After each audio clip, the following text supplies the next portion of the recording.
नमस्कार दोस्तों, जय श्री कृष्णा, जय श्री राधे। दोस्तों कैसे हैं आप सभी? आई होप कि आप सब अच्छे होंगे। दोस्तों आज के इस वीडियो में हम चर्चा करेंगे वृषभ लग्न की कुंडली में सूर्यदेव का रत्न माणिक्य आप किस स्थिति में धारण कर सकते हैं और कब आपको नहीं धारण करना चाहिए, ये आज की इस वीडियो में हम चर्चा करेंगे। देखते रहिएगा इस वीडियो को और बने रहेगा मेरे साथ। मेरा नाम है विशाल और आप देख रहे हैं एस्ट्रोविश यूट्यूब चैनल। सब्सक्राइब कीजिए एस्ट्रोविश यूट्यूब चैनल को और बेल आइकन को प्रेस कीजिए जिससे कि मेरे द्वारा अपलोड की हुई सारी यूट्यूब वीडियोस का नोटिफिकेशन आपको मिलता रहे। आप देख रहे हैं world's number 1 free astrology service Astrovish YouTube channel. दोस्तों फलादेश शुरू करने से पहले आपको वृषभ लग्न और सूर्यदेव के बारे में कुछ साधारण सी बातें आपसे शेयर कर देता हूं।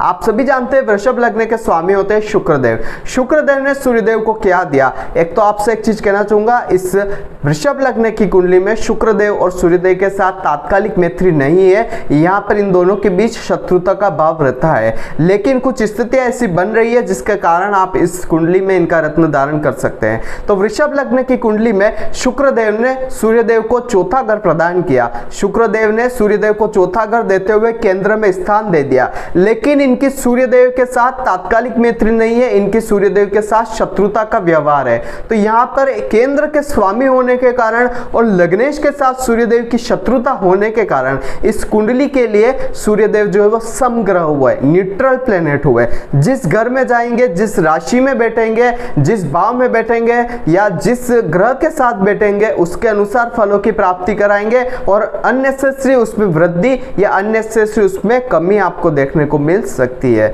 इस कुंडली में सूर्य का रत्न माणिक्य बहुत रेयर परिस्थिति में धारण किया जा सकता है। वो कौन कौन सी परिस्थितियां होती है वो मैं आपको यहाँ पर बताऊंगा। सूर्यदेव जो है वो कुंडली के दशम घर में दिशा बली होते हैं। सूर्य की उच्च राशि मेष और सूर्य की नीच राशि शुक्रदेव की तुला राशि होती है।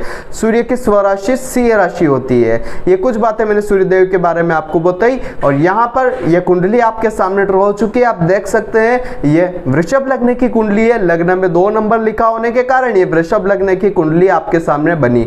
यहाँ पर मैं आपको एक चीज कहना चाहूंगा, ये जो वीडियो है, ये जो फलादेश है, ये एक जनरल प्रेडिक्शन है। किसी भी ग्रह के रत्नों को धारण करने से पहले उसकी डिग्री वाइज कैपेबिलिटी देखना आवश्यक है, उसकी अवस्था देखना आवश्यक है, उसका षडबल में स्थिति देखना आवश्यक है, उसका दृष्टि संबंध, युति संबंध और साथ ही नक्षत्र देखना आवश्यक है। उसके पश्चात जिस प्रयोजन से आप उस रत्न को धारण कर रहे हैं वहां पर उसकी तात्कालिक मैत्री, उस प्रयोजन से धारण कर रहे हैं तो उस चार्ट में, जैसे कि विवाह घर के लिए आप धारण कर रहे हैं, विवाह के लिए धारण कर रहे हैं तो आपको D9 चार्ट का एनालिसिस करना चाहिए। अगर आप व्यापार के लिए धारण कर रहे हैं तो D10 चार्ट का एनालिसिस करना चाहिए। इस तरीके से उस रत्न को आपको धारण करना चाहिए। यहां पर मैं आपसे फिर कह रहा हूं, किसी भी रत्न को धारण करने से पहले अपनी कुंडली का विश्लेषण अवश्य कराएं। इसके पश्चात आप उस रत्न को धारण करें, आपके लिए जीवन में अच्छी चीजें प्राप्त होगी आपको।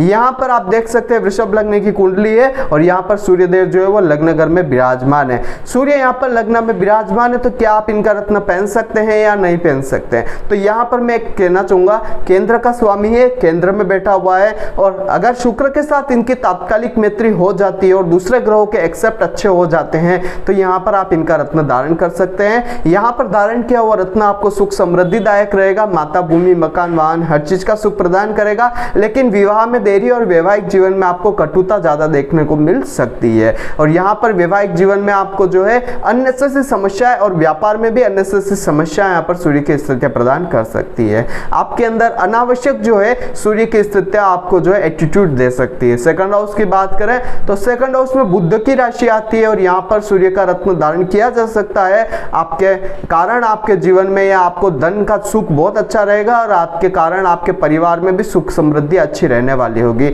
लेकिन वाणी बहुत ज्यादा गर्वीली बना देगा सूर्य, यहाँ पर अननेसेसरी आपको बोलने वाला बना सकता है। इस चीज का आपको ध्यान रखना है। बात करेंगे थर्ड हाउस में, तो थर्ड हाउस में आपको इनका रत्न नहीं धारण करना चाहिए, लेकिन विशेष परिस्थिति में किया जा सकता है, वो भी क्योंकि सूर्यदेव जो है वो पराक्रम के स्वामी है और तृतीय घर पराक्रम का ही होता है। तो यहाँ पर आप कुछ स्थिति में आप इस रत्न को धारण कर सकते हैं, लेकिन वो ओवरऑल जो 1000 कुंडली होती है उसमें से 10 कुंडली में ही ऐसी स्थिति बनती है कि सूर्य का वृषभ लग्न में तीसरे घर में रत्न धारण किया जाए। चौथे घर की अगर बात करी जाए तो चौथे घर में आप बिल्कुल धारण कर सकते हैं, सहर्ष आपके लिए अच्छा रहेगा। और यहाँ पर सूर्य के साथ दूसरे ग्रहों की तात्कालिक मैत्री भी देखी है और दूसरे ग्रहों के साथ सूर्य का क्या प्रभाव है, उन चीजों को देखकर आप इस रत्न को धारण करें। आपके जीवन में माता, भूमि, मकान, वाहन, हर चीज का सुख सूर्यदेव प्रदान करेंगे और कार्य क्षेत्र भी आपको प्राप्त अच्छा करवा देंगे। पंचम घर की बात करें तो पंचम घर में सूर्य का रत्न धारण कर सकते हैं पुत्र संतान की प्राप्ति के लिए, और साथ ही आपके विद्या का सुख भी सूर्य अच्छा प्रदान करेंगे। आपकी आय और आपके लाभ को भी बहुत अच्छा यहाँ पर सूर्य की स्थितियां कर सकती है। लेकिन बुध के साथ तात्कालिक मैत्री देखना आवश्यक है, अनावश्यक तरीके से आपको परेशानियां प्राप्त हो सकती है। बात करेंगे छठे घर में। छठे घर में सूर्य हो जाते हैं नीच के, आपको इनका रत्न यहाँ पर धारण नहीं करना है, आपको बड़ी परेशानियां प्राप्त हो सकती है। लेकिन अगर नीचता भंग हो जाती है और नौकरी से कुछ समस्याएं चल रही है तो उस स्थिति में आप इसे धारण कर सकते हैं। और अगर इसे ज्यादा टाइम तक धारण किया जाए तो रोग ऋण शत्रु की वृद्धि यहाँ पर सूर्य का रत्न आपको दे सकता है।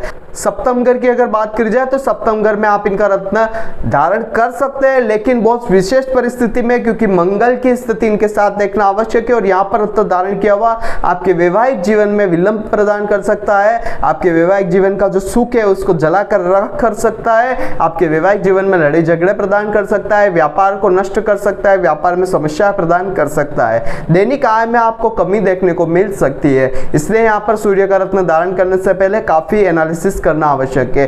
अष्टम स्थान की बात करें तो अष्टम स्थान में भी आपको इनका रत्न धारण नहीं करना चाहिए, क्योंकि केंद्र का स्वामी अष्टम में आया है, तो ये नहीं करना चाहिए, आपके लिए बड़ी नुकसान आपके जीवन में लाएगा। अगर आप करते हैं तो माता को स्वास्थ्य संबंधित बड़ी समस्याएं प्राप्त हो सकती है।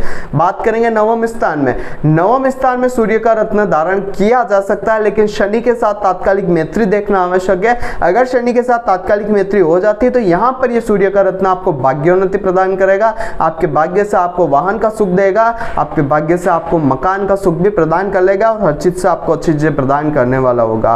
बात करेंगे दशम घर में। दशम घर में भी आप धारण कर सकते हैं सूर्य का रत्न, लेकिन शनि के साथ तात्कालिक मैत्री और दूसरे ग्रहों का एक्सेप्ट देखना आवश्यक है। इस चीज का आपको ध्यान रखना है। यहाँ पर रत्न धारण किया हुआ कर्म में वृद्धि करेगा, माता, भूमि, मकान, वाहन के सुखों में वृद्धि करता हुआ आपको नजर आ सकता है। बात करेंगे 11th हाउस में क्या रत्न धारण किया जा सकता है। बिल्कुल किया जा सकता है, गुरु के साथ तात्कालिक मैत्री देखते हुए, शुक्र के साथ तात्कालिक मैत्री देखते हुए, दूसरे ग्रहों के एक्सेप्ट देखते हुए आप इस रत्न को धारण करें, आपके लिए शुभता जीवन में रहेगी। और सबसे बड़ी चीज यहाँ पर मैं कहना चाहूंगा, यहाँ पर रत्न धारण किया हुआ आपके संतान प्राप्ति में आपको पुत्र संतान की प्राप्ति प्रदान कर सकते हैं। बात करेंगे 12वें घर में।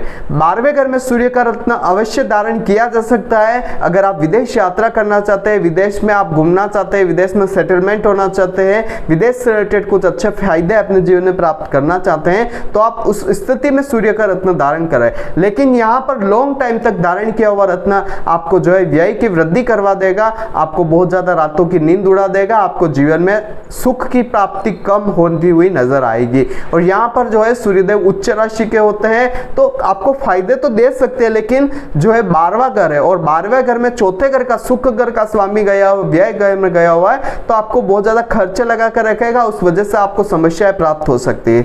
ओवरऑल यहाँ पर मैंने 1 से 12 भावों में आपको बताया कि सूर्य का रत्न माणिक्य आप वृषभ लग्न में कब धारण कर सकते हैं। यहाँ पर आप जो है तीसरे, छठे, 8वें और 12वें घर को छोड़कर सूर्य का रत्न माणिक्य धारण कर सकते हैं। लेकिन 6 जो एक्सेप्ट मैंने बताए हैं, डिग्री वाइज कैपेबिलिटी, अवस्था, षडबल, दूसरे ग्रहों के साथ द्युति संबंध, दूसरे ग्रहों के साथ दृष्टि संबंध, तत्कालिक मैत्री, साथ ही जिस प्रयोजन से आप उसे धारण कर रहे हैं उस कुंडली का विश्लेषण, जैसे कि नवमांश कुंडली का या वैवाहिक जीवन के लिए आप धारण कर रहे हैं तो नवमांश कुंडली का एनालिसिस करना चाहिए, व्यापार के लिए कर रहे हैं तो दशमांश कुंडली का एनालिसिस करके आपको रत्न धारण करना चाहिए। इस चीज को आप अवश्य ध्यान रखें और किसी भी रत्न को धारण करने से पहले अपनी कुंडली का विश्लेषण अवश्य कराएं। बिना कुंडली विश्लेषण करवाए आप किसी भी रत्नों को धारण नहीं करें, यह आपके जीवन में बड़ी समस्या लेकर आ सकता है।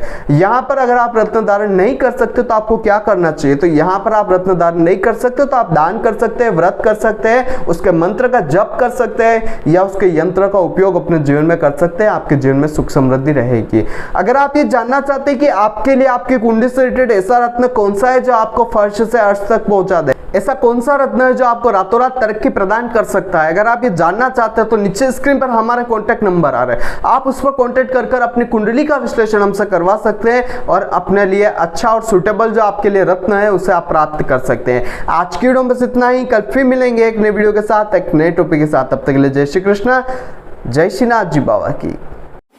आई होप कि मेरे द्वारा बताई गई जानकारी आपके लिए हेल्पफुल और महत्वपूर्ण रही होगी। अगर आपको ये वीडियो पसंद आती है तो इसे दूसरों के साथ भी शेयर कीजिए, जिससे कि दूसरे लोग भी इस चीज का फायदा उठा सके। दोस्तों बने रहिए इस चैनल के साथ। मेरा नाम है विशाल और आप देख रहे हैं एस्ट्रोविश यूट्यूब चैनल। जय श्री कृष्ण।